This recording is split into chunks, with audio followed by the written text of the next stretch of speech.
আসলে মহিলাদের ভূমিকা সবসময়তেই ভালো থাকে। তারেক রহমানের স্ত্রী জুবাইদুর রহমান আমাদের অহংকার, তারেক রহমানের মেয়ে সাইমা রহমান আমাদের অহংকার, তারেক রহমান আমাদের অহংকার।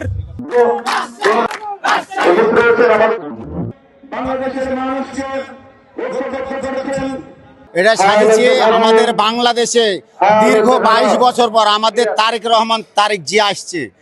আর রাজশাহী শহর হচ্ছে বিএনপির ধানের শীষের ঘাঁটি।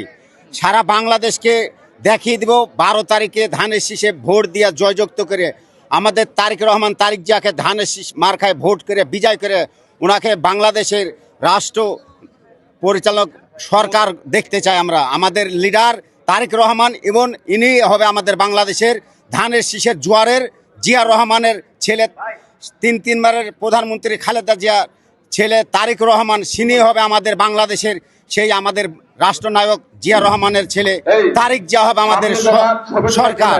এটাই আমরা দেখিয়ে দেব। দীর্ঘ 22 বছর পর তারেক রহমান আসছে। 17 বছর নির্যাতনের শিকার আমরা হয়েছি, মাঠে ঘাটে আন্দোলন সংগ্রামে অংশ করছি।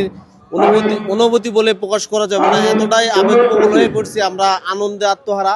এই দেশ, এই মাটি, বিএনপির ঘাঁটি, তারেক রহমান আমাদের অহংকার, আগামী দিনের দেশ গড়ার অহংকার। তারেক রহমানের স্ত্রী জুবাইদুর রহমান আমাদের অহংকার, তারেক রহমানের মেয়ে সাইমা রহমান আমাদের অহংকার, আমাদের শহীদা রাষ্ট্রপ্রধান নায়ক খালেদা আমাদের ছিল অহংকার, তার সহধর্মিণী বেগম খালেদা ছিল আমাদের অহংকার। খুব আনন্দ লাগছে, খুব ভালো লাগছে, খুব ফাইন লাগছে। আমরা 16 বছর কোনো কথা বলার সুযোগ পাইনি। এর আগেও এই মাদ্রাসায় এসেছিলাম, কিন্তু শ্রীগঞ্জ থেকে আসতে কত জায়গায় যে পুলিশের বাধা বিঘ্ন তা বলতে পারবো না ভাইজান। আমাদের মহিলা দল থেকে অনেক প্রিপারেশন নিয়েছি আমরা আমাদের প্রোগ্রামটা সফল করার জন্য। আসলে মহিলাদের ভূমিকা সবসময়তেই ভালো থাকে। তো আসা শুরু করেছে, মাঠে আসছে, আরো সব ওয়ার্ড ভিত্তি আসবে।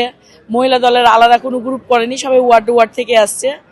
তো প্রস্তুতি আমাদের ভালো আছে। মহানগর বিএনপির সংগ্রামী সভাপতি, লড়াই সংগ্রামের মধ্য দিয়ে নেতা আমাদের বড় ভাই আলহাজ মামুনুর রশিদ আজকের অনুষ্ঠানে প্রধান অতিথির গুরুত্বপূর্ণ বক্তব্য রাখবেন।